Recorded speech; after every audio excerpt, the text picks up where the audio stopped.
Nice to say hello. Mayor, ready to begin? Yeah, always, always.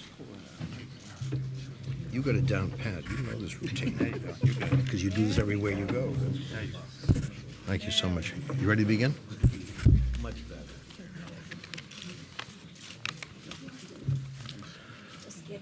Good afternoon, everyone. I'm Rabbi Joe Potasnik, the New York Board of Rabbis. I want to begin with an apology. Christmas has ended. Hanukkah will end tomorrow night. New Year's on the secular calendar will begin the next day. We should be celebrating this week, celebrating life, not commemorating the loss of life or the attack on life. Many of us thought that anti-Semitism was a thing of the past, but we've come to see that that is not true. Many of us thought that sacred space meant safe space, but we've come to see that is not true. Many of us thought that words and prayers had meaning, but now we see that words and prayers mean very little. Following the attack in Muncie, the rabbi, after people were taken by ambulances to the hospital, the rabbi said, we have to complete the ceremony. We have to finish this Hanukkah celebration. He was reminding us that, yes, there are those in this world who want to extinguish light and life, but we're not going to allow them to do it. Mayor, here in Brooklyn, we have many bridges, and we travel in different bridges, going our separate ways. But Mayor, you have also shown us that there is a bridge that must be built where all of us learn to travel together. It's time. We stood together, we walked together, and we traveled together as many faiths but one family. The psalmist said, love God, hate evil. All of us here love God in our own respective way, and we also hate evil.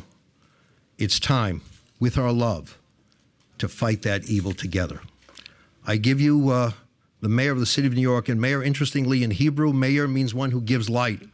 So during Hanukkah, we thank you for adding light at a very dark and difficult time. Mayor Bill de Blasio. Thank you, Rabbi. Thank you, Rabbi. Thank you. Rabbi Potasnik has been one of the people for years in this city who calls us all together in times of challenge. And I want to note, and this is why we will prevail, Rabbi Potasnik does not just reach out and join with people when there's an attack on the Jewish community. He has done it when there's an attack on any community. That's what the clergy of this city do. That's what the elected officials, the faith leaders, the community leaders you see here, everybody comes together to defend each other. This will be our way forward. We are gathered because of a tragedy, and it is a horrifying tragedy. But that should not take away our heart. I thought what Rabbi said was so crucial, that even after the attack last night, the horrific attack in Muncie, the rabbi insisted that the ceremony go forward to remind us of something greater. We are all gathered here. Look around. People here represent all of Brooklyn, all of New York City. We are gathered in common cause to overcome this hatred. And I don't want people to forget that we have confronted hatred before in this city. We've confronted division. It has broken out in violence. And yet, working together, we have snuffed out that hatred. We have forced it back. We as New Yorkers have the ability to stop the hatred. We have the ability to stop the violence. We have done it before, and we will do it again. People gathered here represent what's right about this city and are here for each other and are here in solidarity with our Jewish brothers and sisters who are hurting right now. I want to thank everyone who is here. I'm going to let you know about the elected officials who have joined us. There's obviously many, many community leaders and faith leaders as well. I want to thank Comptroller Scott Stringer, Senator Zelnor Myrie, Senator Kevin Parker, Assemblymember Ednice Bichotte, Assemblymember Mathilde Frontes, Assemblymember Diana Richardson, Assemblymember Joanne Simon, Councilmember Brad Lander, Councilmember Rory Lantzman, from our administration, Deborah Lauder, the Executive Director of the Office for the Prevention of Hate Crimes, and Eric Cumberbatch, the Executive Director of the Office to Prevent Gun Violence. We're going to talk about how to stop violence before it happens. This is one of the announcements we'll make today based on real experience we've had in the city, stopping violence at the neighborhood level. But it's first important to recognize an attack on Muncie is an attack on us. They're not only our neighbors geographically, there's a deep, deep connection between the Muncie community and New York City, and particularly Brooklyn. The attack on that community is an attack on this community, is an attack on all of us. We feel it that way. Thank God we are all protected by the finest police force anywhere in the world. And I want to thank our officers from the 32nd Precinct who so bravely and quickly apprehended the perpetrator, making us all safer.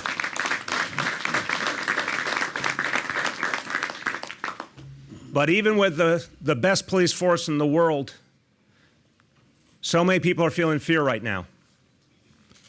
We have to be honest about the level of fear that people are feeling. We have to be honest about how it feels different. I've talked to people in my own life, friends I've known a long time, who are hesitating, who are worrying that if they put on a symbol of their Jewish faith, they might be targeted. That is not acceptable in New York City or anywhere in this country, anywhere in this world, that someone would have to fear expressing who they are. We cannot let that be the new normal. We will not let that be the new normal in this city. We are going to take steps today building upon the extraordinary efforts of so many of these leaders at the neighborhood level and the efforts the NYPD has been building over months and months. We will add to those efforts today, but I want to thank the NYPD for its continued intense presence in the community in these last weeks. I want to thank the NYPD for always reinforcing and supporting any community that comes under attack. If the Jewish community is attacked here or elsewhere in the world, the NYPD is there, and the same for the Muslim community or the LGBT community or any community. I want to thank the NYPD as well, and Deputy Commissioner John Miller is here, for creating a specific unit to combat ethnically and racially motivated extremism. This is something that may not have seemed necessary a few years ago, but it sure is necessary now. And the NYPD has shown its extraordinary ability to gather intelligence and come up with strategies to stop violence before it happens. That's what's protected us against international terrorism. It will protect us against domestic threats as well. But there's more to do. The spirit we bring today is one of resolve and relentlessness. We will keep adding as many measures as it takes to end this crisis. Today, I announce additional NYPD presence. On Friday, I told you we were reinforcing 3 neighborhoods, Williamsburg, Crown Heights, and Borough Park here in Brooklyn. We will add additional officers on top of that, which we already plan to do Friday, so that people in the community will see our officers present in front of houses of worship and out on the streets. We have to give people a sense of security, and we have to show that this horrible trend we've seen over the last weeks will be stopped dead in its tracks. There will be additional light towers at key locations in communities. There are already 15 up, 6 more are coming, and we will add as needed to give people the sense of safety and security they deserve. We will be adding more security cameras in these communities as a preventative measure and to help us know, God forbid, there ever is an incident, how to catch the perpetrators. It is crucial to say that these actions will have a powerful impact, but as we know from all our efforts over the years in the fight against terror and the fight against crime, The NYPD cannot do it alone. Requires the active assistance of all New Yorkers. So that phrase, if you see something, say something, really matters now. If you hear someone saying something threatening towards the Jewish community or any community, you hear someone contemplating an act of violence, or you see them acting in a manner that suggests that violence is imminent, the NYPD needs to know right away. Do not hesitate. Call 911. Second announcement today is the creation of neighborhood safety coalitions. This takes the model that has been created for the Cure Violence movement, supported by the City of New York, building grassroots leadership to literally intervene and stop violence before it happens. The story of these last years of the Cure Violence movement has been extraordinary. Neighborhood people prepared and trained to see the signs of violence coming and to stop them before it happens. In this case, we will add an additional feature. It won't just be people of one background in one neighborhood, it will be people of multiple backgrounds working together. The story of Crown Heights bears remembering right now. Community once so horribly torn asunder. And yet, and some of the people here in this room are heroes of this history, people from the African American community, people from the Jewish community came together. Constant dialogue, constant effort to reach residents of the community, particularly our young people, and it took painstaking work. But the division that was felt 25, 30 years ago has been changed into a community where people work together. There's more to do, obviously. There's more to do, particularly to reach our young people.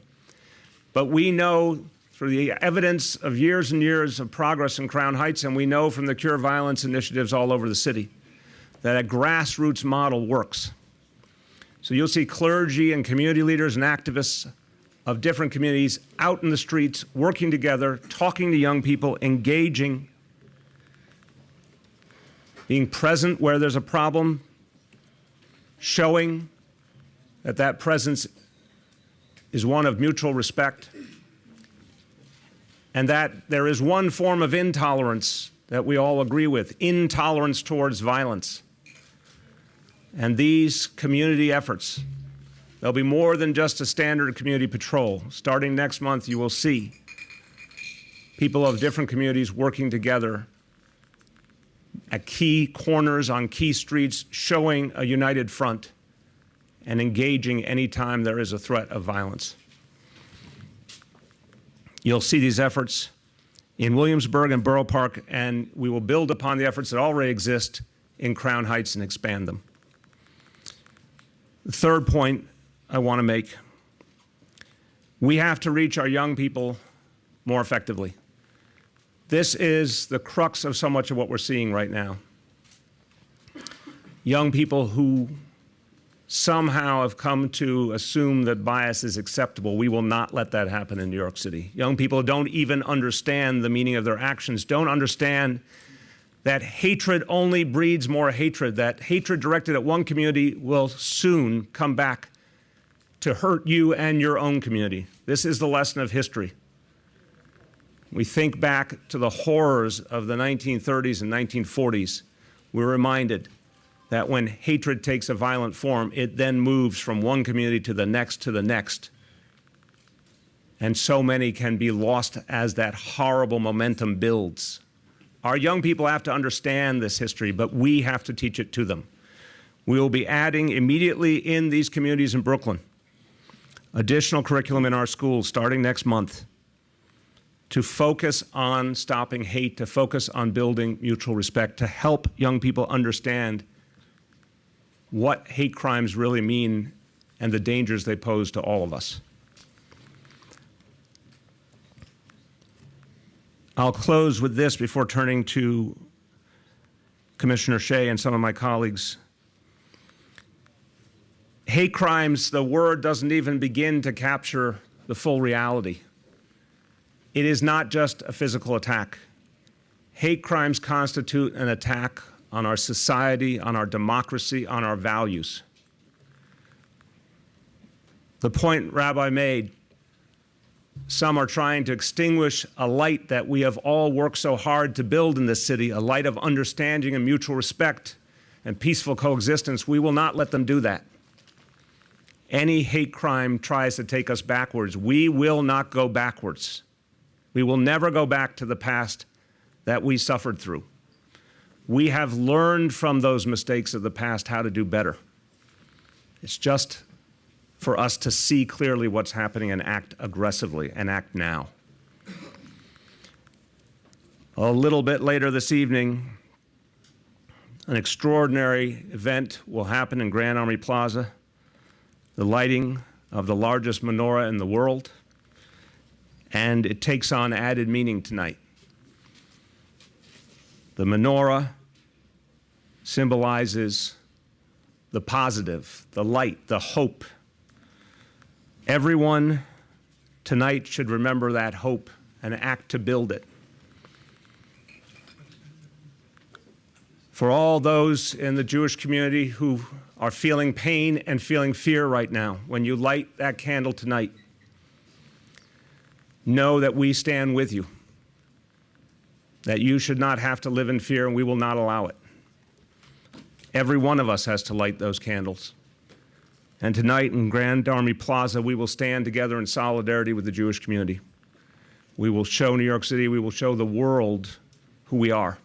An attack on one of us is an attack on all of us, and we will not let it stand. I turn to our police commissioner with tremendous thanks for all the men and women that the NYPD do for us, and particularly for the extraordinary actions last night of our officers in the 3-2 precinct. Commissioner Dermot Shea.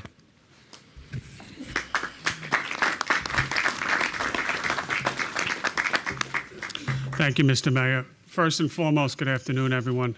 I want to extend our thoughts and sympathy for the 5 victims in this case, family and friends, and to the greater Muncie community for this terrible act. I want to walk you through, from the NYPD perspective, what we experienced last night. John Miller was mentioned, who's in attendance. Also with me is Assistant Chief Martin Matarazzo, who heads our Counterterrorism Bureau, both of whom were out on the street last night as this event was unfolding and as it led to New York City. Almost immediately, just before 10 o'clock, we learned of this incident within minutes of it. We had NYPD resources on the ground in Muncie, again, within minutes of the incident taking place. Instant dialogue was occurring between myself, Chief Terry Monahan, the Chief of Department, John Miller, Tom Galati, Martin Matarazzo, and many others.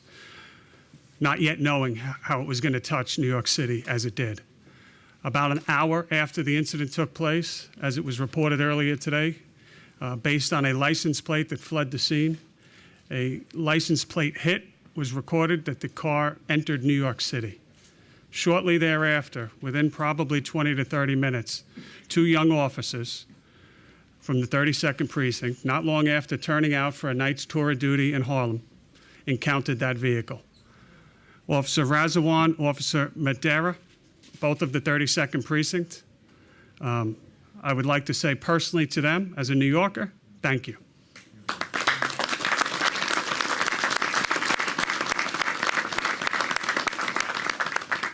More importantly, as the police commissioner, I would like to say how proud I am of their work. I have no doubt that their speedy efforts last night, keen work, saved lives, whether it was last night, maybe tonight, or in the future. So they are to be publicly commended for their efforts, taking a very dangerous individual into custody without firing a shot, without any struggle. So excellent, excellent work. So it's a little surreal to be standing here. Less than 3 weeks ago, I stood next to the mayor at a different location in Brooklyn at a different press conference, but speaking about the same topic. Days after Jersey City, and here we are again. It is truly, to me, surreal to be having the same conversation, a conversation about hate, a conversation about intolerance. We've been speaking what we've been seeing in New York City on the crime side for some time this year. An increase in swastikas, an increase in hate speech, escalation into shoving, some assaults, a 21% increase in anti-Semitic hate crimes in New York City. and now here we are today. This didn't occur in New York City, but it certainly touched New York City, and it shows how the world is, whether it's Jersey City, whether it's California, whether it's Pittsburgh, as I said a couple weeks ago, this affects us all.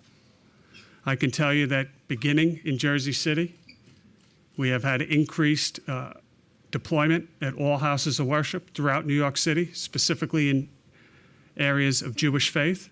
That has been maintained the last several weeks, and it will, as the mayor said, intensify going forward. We can get into specifics in the off-topic afterwards. I just want to finish with saying press conferences, speaking about it after the fact. What we need to do is speak about it before the fact. We need to call out hate. We need to speak openly, whether it's the police department, community members, as the mayor said, working together, or leaders throughout New York City, calling out hate when it's spoken before it gets to an incident like this. Thank you, Commissioner.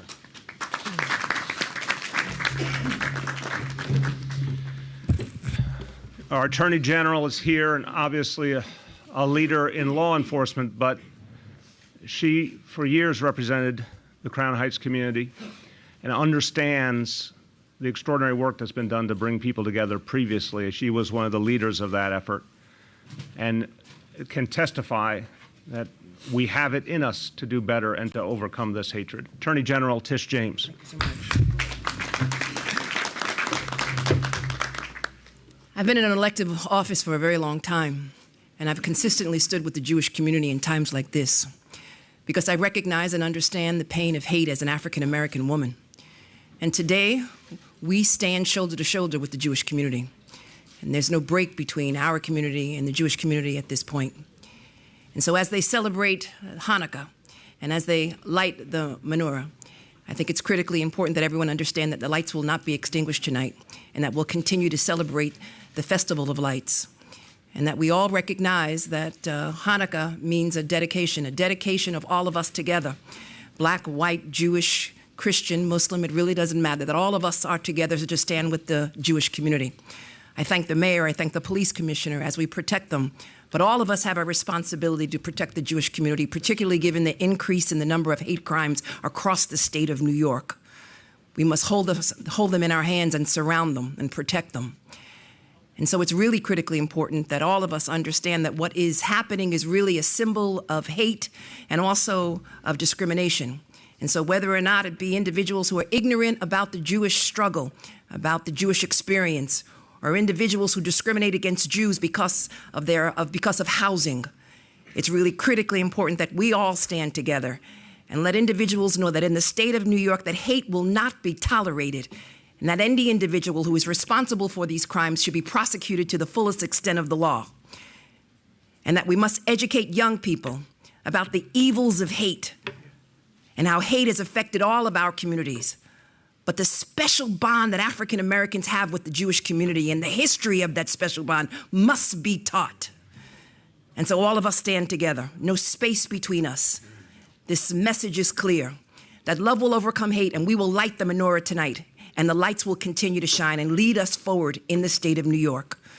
And so once again, I stand with the Jewish community. I will always stand with the Jewish community, but most importantly, I stand today with all of them, with all of my colleagues in government against hate.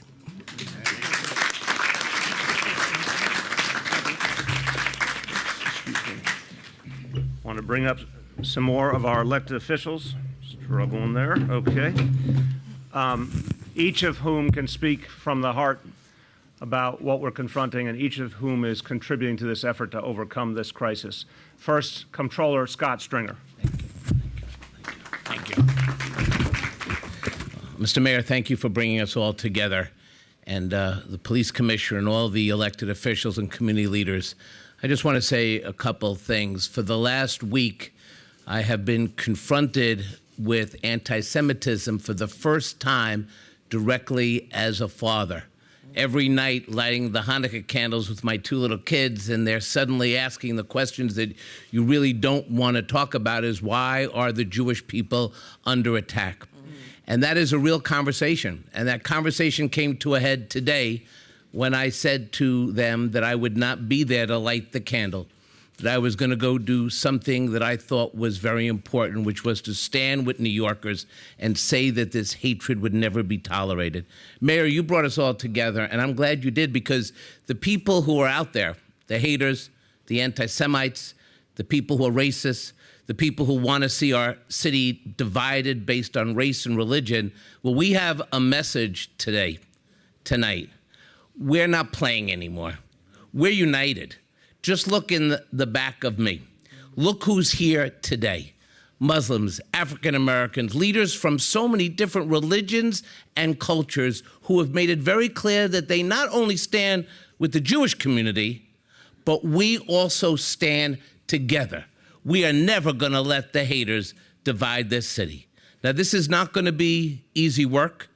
There's going to be a lot of strategy and a lot of education that has to come into our communities.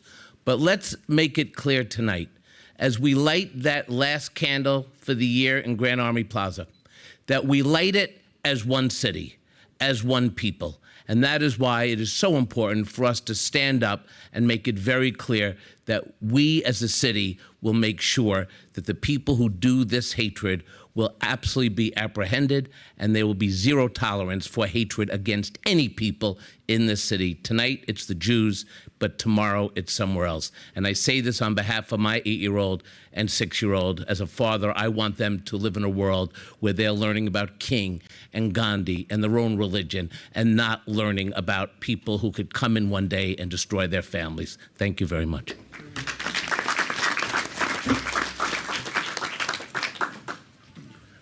As I bring up District Attorney Eric Gonzalez, I want to say on behalf of the police commissioner and myself, profound thanks. We know that one of the ways to stop hate is to show that there are real consequences, that there will be arrests, prosecutions, and real penalties. We can only do that with the help of a colleague in the District Attorney's office who is devoted to that same cause. And I know you are, and I want to thank you and your whole team for making very clear to the world that anyone who acts out of hatred and creates violence in our communities will pay the price for it. District Attorney of Brooklyn, Eric Gonzalez. Thank you, Mayor. Well, I want to thank the mayor for bringing us together, and Rabbi Potasnik. First of all, I have to say that I am horrified and heartbroken about what I experienced and what I witnessed yesterday in Muncie, and what I've been experiencing as the district attorney of Brooklyn, the increasingly dangerous way that our community is handling our hate crimes. And it's real. As the district attorney, I'm out in the community often, speaking with many friends and neighbors, and the sense, as the mayor said, it's real. The perception of the lack of safety for the Jewish community is real. And as the district attorney, it's my obligation to do everything in my power to make sure that I work with our fine police department in keeping everyone safe, but that we need to sit together and figure out how we are going to fight these hate crimes. And, you know, by the time my office sees them, there's already been victims. And we have to do, as the mayor has suggested, much more on the front end to prevent these from happening. But I want all of you to know that the police department in our city has done a tremendous job in tracking down these people and finding them, and my office will do its job. We will enforce the law. We will treat these cases very seriously. And I know that there's been a lot of confusion with a lot of the new changes in our criminal justice laws, that people are being released without bail. That does not speak to our resolve or our fortitude to handle those cases.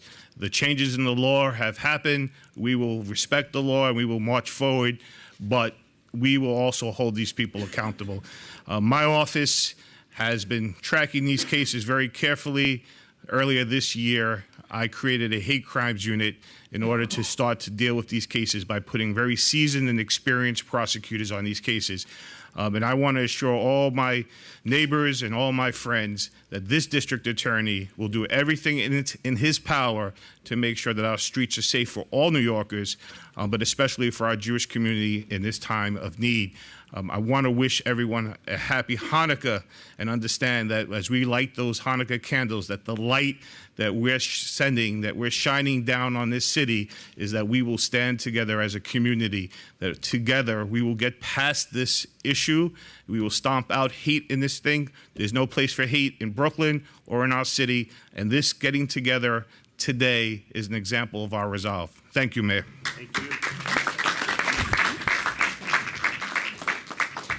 As I turn to Congressmember Yvette Clarke, I remember many times we've talked about your youth growing up in Brooklyn and how you grew up with every kind of person. You represent one of the most diverse districts in America, with a thriving Jewish community, a thriving black community, many, many communities. But people in your district want to work together and live together, and you know it and you lead it every single day. Congressmember Yvette Clarke.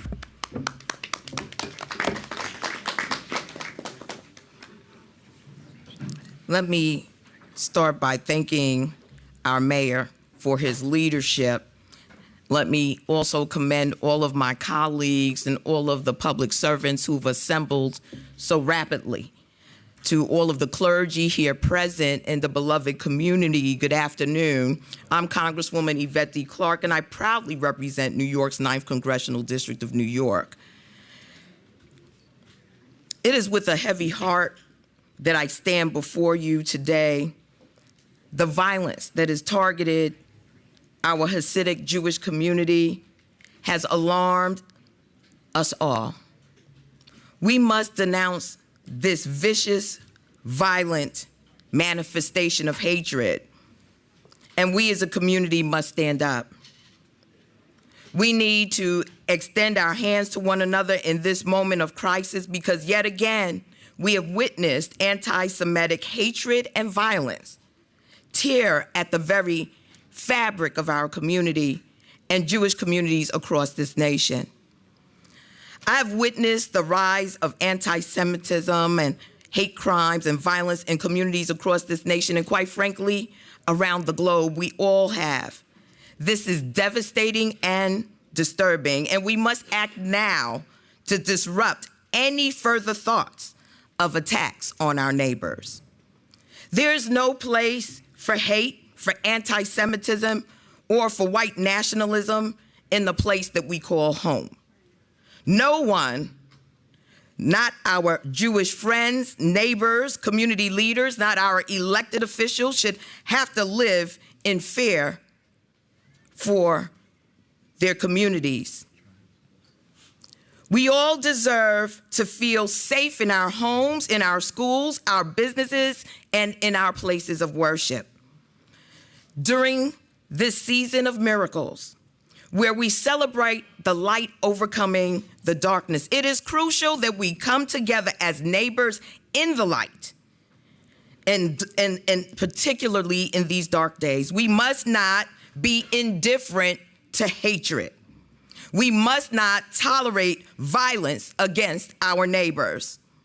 We must be vigilant disruptors of those who even speak of violently harming others.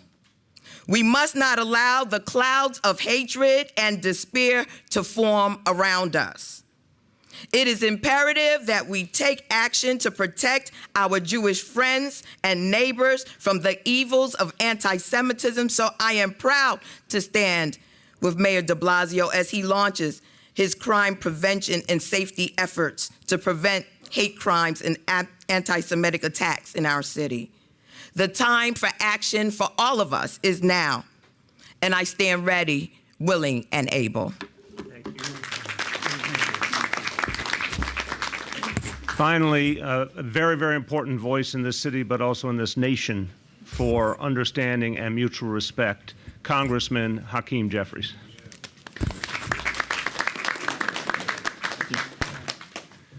Let me first just thank Mayor de Blasio for his tremendous leadership, for his moral leadership, for his public policy leadership during these very difficult times. I want to thank our police commissioner, the men and women of the NYPD, of course, all of my colleagues in government and community leaders who have assembled here today. In the book of Psalms, in the 38th chapter, King David expresses optimism in the face of hatred and evil. And he expresses that optimism because he says, "For the Lord loves justice and will not abandon his faithful ones." And so we stand here today disappointed and disgusted, but hopeful in our resolve because of the solidarity that you see standing here today. I have the honor of representing the 8th Congressional District, one of the most diverse districts in the nation. In fact, I have the 9th most African American district in the country and the 16th most Jewish. So down in Washington, I've had some colleagues who have said, "Hakeem, is that complicated?" I said, "No, it's the best of both worlds." That's right. We've stood with each other during good times, and we're standing with each other today during these very difficult times. We stand with each other as whites and blacks, Latinos and Asians. We stand with each other as Jews and Christians, as Muslims and Hindus, as believers or non-believers. We stand here today as gay and straight, as citizens, perhaps some dreamers. We stand here today as elected officials at every single level of government, city, state, and federal. We stand here today, most importantly, as brothers and sisters in solidarity with the Jewish community. We will defeat anti-Semitism. We will defeat hatred. We will defeat intolerance, for the Lord loves justice and will not abandon his faithful ones. On that, we should say amen. Amen. Amen. Amen. Thank you, Congressman. We're going to take questions from the media on the attack in Muncie, the NYPD response to it, and the measures that we are taking to address this situation now and going forward. Yes. Blasio, if I can ask Commissioner Shea, what can you tell us about why the suspect may have fled to Harlem and anything he may have said to the officers there that would shed light on this attack? So as I mentioned before, when you look at the time, it took roughly an hour before he crossed, the vehicle crossed over the George Washington Bridge. Again, I mean, I glanced over some of the details here, but in immediate conversations with people on the ground, again, John Miller, Tom Galati, Martine, Terry Monahan, myself, and many others, coming up with a really coherent and executable plan, and it was really executed flawlessly. Martine was out there running around last night in terms of getting the plate, in terms of using the plate readers, in terms of broadcasting that plate through our Lower Manhattan Security Initiative. Phenomenal work through the Counterterrorism Bureau, the Intelligence Bureau, and ultimately led to those sharp-eyed police officers stopping the car. Early on in the investigation, obviously, we are working very closely, as you know, just as we were with Jersey City, with our federal partners, with our state and local partners, to answer all of those questions. It's a little preliminary at this point. Why in New York City? What was the draw? Clearly, that's something we're going to be looking at and peel back in terms of what does that mean going forward. Did he say anything to officers that you might be able to share with us? Almost nothing. Stick around. I'm sure there'll be others. Okay. Yes. Mayor, obviously there have been some concerns that as these attacks increase, as the law enforcement presence increases as a result, that could inflame more tensions. Obviously there are some tensions between some communities and law enforcement. How do you balance those needs with trying to stem these attacks? First of all, the whole approach to neighborhood policing that has been put into effect over the last 6 years is meant to bring police and community closer together. And Commissioner Shea has been one of the architects of that. So when people see more police presence, it is going to be accompanied by a dialogue and an effort to really connect and communicate about what's going on and why it's going on. A lot of times I heard from New Yorkers for years and years that there would be police activity, they didn't know what was going on or what it meant. We now put a real value on our officers getting out there and explaining to people what they're doing, why it matters to the community, hearing back from the community what they need and what they have to say, because a lot of times what we're finding with neighborhood policing is community members will offer our officers information so they can stop crimes. But I also think we have to recognize the nature of this crisis. This is systematic in the sense that we have seen attack after attack after attack. It's not organized. It's not coming from a single source. As we said earlier, there's no specific and credible threat against New York City, but it has been consistent. And therefore, we have to take extraordinary measures. People cannot live in fear. Yes. Two questions, one for the mayor and one for the commissioner. First, obviously you announced measures that could take time to be implemented and to show success. What do you say to the father who walks out of his home tomorrow morning to work on the subway? What do you say to the mother who sends her child to school tomorrow? I'm a parent, and I would say to them exactly what I would want a mayor to say to me, that we will protect you. We are sending in more and more of the finest police officers in this country to protect the community. We're taking additional measures, not in the far future, but next month, immediately, to show the kind of presence at the grassroots from community leaders that's going to make a difference, and has before. Another thing I would say to that mother and father is, we have seen in the past, when tensions led to violence, how the community of Crown Heights came together to overcome it, so people could live in peace. This situation, thank God, is much less troubling than what we saw then. This situation can be stopped and will be stopped. It begins with that consistent police presence. It begins with the light towers that have been put in. You will see more light towers, you will see cameras, you will see more police, you will see community patrols. We will keep adding until we resolve this issue. Tomorrow. Again, the additional police presence is happening immediately. We made an announcement Friday that was acted on immediately. The announcement we're making now will be acted on immediately. Commissioner, obviously there's been a string of anti-Semitic attacks. NYPD is investigating. Can you share what the NYPD has found as what the motives are? Well, it's what I said before. It's a combination of hate. It's a combination of intolerance, ignorance. Your last question, I thank you for the question, but let me tell you, it makes me mad as hell just that you asked that question. That we have people living in this city in 2019, think about it, that have to worry about their kids going to school, what they're wearing, or going to a movie, that they're going to be targeted because of how they look, or they're afraid to worship, whatever their religion is. It makes me angry and mad as hell, and it's going to take all New Yorkers, not just the NYPD. It's going to take everyone up here, and that's why we're standing in unity up here to combat this. I don't believe that that individual yesterday woke up and said, I'm going to do this. I think there's warning signs. And I think that truly people need to stand up. It may be uncomfortable at times, but call out hate when you see hate. Call out when people are, whether it's on social media, whether it's standing on a street corner, professing hate. Call it out. Let us know. We will be there, as we have been, to protect the Jewish community. We're going to do more than ever at this time, because this is a crisis. Yeah. Commissioner, what can you tell us about Grafton Thomas and how he came to end up at the rabbi's house last night? I'm gonna defer most of that to the Muncie Police and the Rockland County investigation that's underway. But I'll tell you, it's very early on, and we will leave, working with our law enforcement partners, literally, no stone unturned, to determine, was there anyone else involved in this? And the answer to that question before you ask is, we have nothing to indicate at this time that there were other people, but that will be part of a very lengthy, very methodical and thorough investigation. Was he on your radar before? I'm not going to say anything else.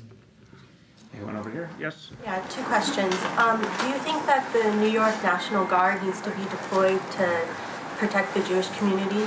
I think the NYPD is the most effective police force in the country. And we are using the principles that have gotten us to this point, the safest big city in America, precision policing, neighborhood policing, CompStat, all of these tools that for a quarter century have proven themselves to work. We're applying them in this crisis so that we will literally move as many officers into place as we need to, and all the other measures we're talking about, to the point that this crisis ends. The NYPD has proven its ability to do it. We always welcome support, but we should not for a moment miss the fact that the NYPD is who keeps this city safe.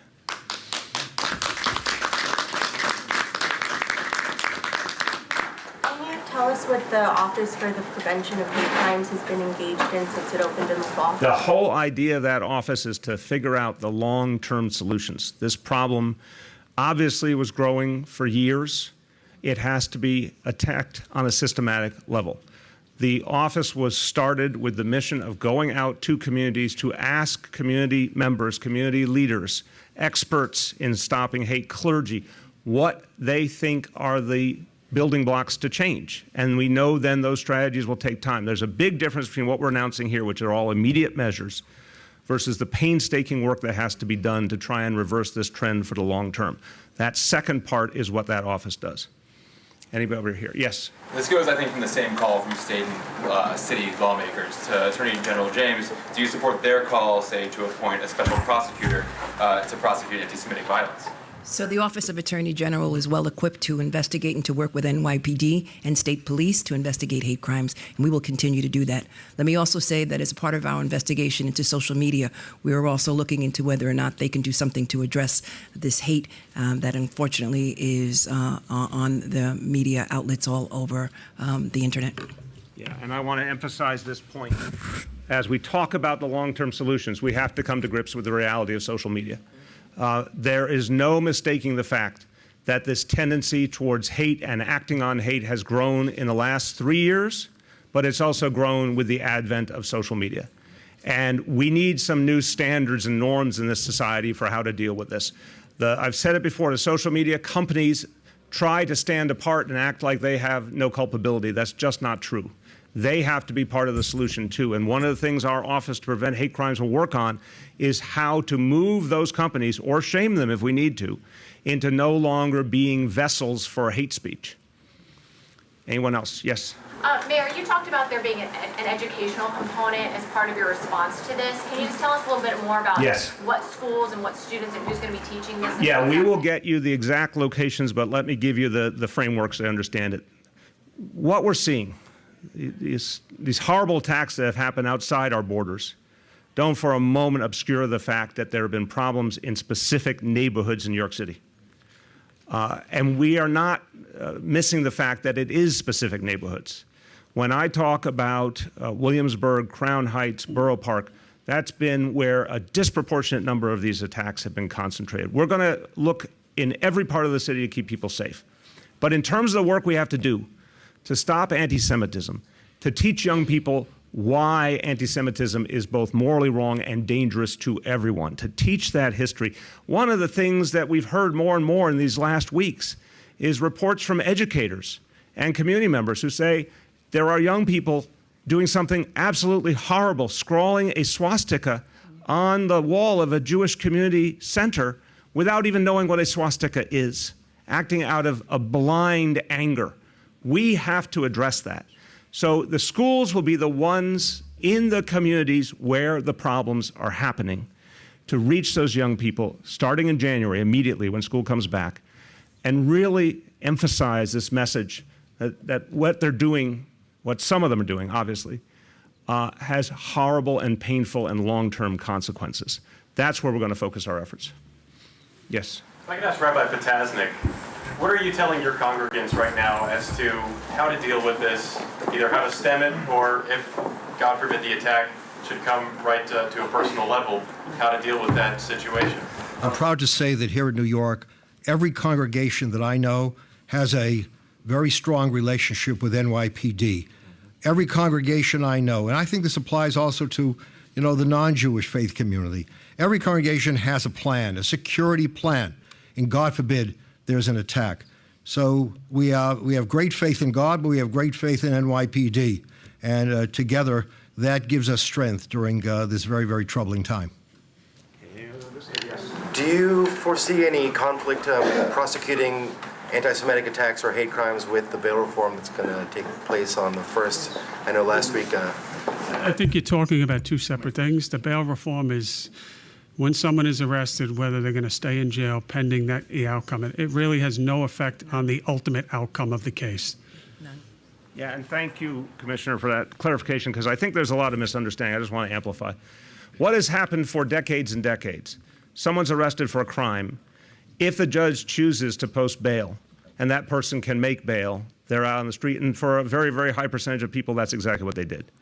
The basics don't change under this reality. Now, that said, I've been very open. The Commissioner's been very open. We would like to see some improvements made to the state bail reform legislation. It was not exactly what we thought was needed. We think it can be addressed. We think the impulse behind that legislation is a good one, but that legislation needs to be improved to protect the rights of judges to have flexibility to hold someone in when they present a danger to the community. But the fundamental notion of the bail reform is that many, many people were being held in awaiting trial simply because they didn't have enough money, and often for very low-level offenses. That principle we all stand by. We don't want to see that happen to someone. We don't want to see that happen morally. We don't want the taxpayer to have to pay the cost of holding someone in who just couldn't afford bail, but would have had the right to leave if they could afford bail. But that said, we are going to go to Albany, once again asking the legislature to improve that bill and add some additional protections. Who hasn't gone? Yes. Mr. Mayor, you just used a very operative word. We're in a crisis right now, Yes. and I thank you for using that word. Would you take it a step further and say that this is a state of emergency? I think it's right to say crisis. I think when we say state of emergency, it often infers very particular powers being utilized. Right now, I think we're in a crisis that can be addressed with the tools we have at hand. But it's going to mean using those tools very aggressively, very visibly, in ways we have not done before because, honestly, we didn't see this kind of crisis in recent years. That's where we are now. I hope to never get to that next point. Who has not gone? Anyone? Yes. Media? Media? Okay, just media questions right now. Go ahead. Commissioner, could you walk us through in as vivid terms as possible the moment of the encounter between the patrol officers and Grafton Thomas and what they see and how he presents himself? Yeah, so as a matter of fact, I think the plan is probably before midnight we will be releasing a video of that. The entire incident was captured on video. What you will see when you see that video is the car with the perpetrator is stopped at an intersection. You see a police car, an SUV, pull up, block it in. You see two officers immediately get out of that car, approach the suspect. The car door of the suspect's car opens and he gets out on his own. Both officers at gunpoint get him into handcuffs without any struggle whatsoever. As this is happening, simultaneously, you see about another 3 or 4 marked police cars converge on that corner. So the entire incident took place in probably 10 to 15 seconds. It was without incident in terms of struggle, and that car then remained there throughout the evening, processed for a crime scene, ultimately towed away. Blood, smell of bleach. I'm not going to get into the specifics. We're just going to see if there's any last media questions, but I want to acknowledge and thank for joining us Senator Brian Kavanaugh. And again, thank you to all the elected officials. And Council Member Rory Lanceman as well. Thank you to all the elected officials who have joined us and all the community leaders. Last call. Any media questions? Last call. Okay, thank you, everyone. Oh, and thank you very much. Thank you, everyone. Elected officials. Thank you. Get in here. Oh, okay. I don't have a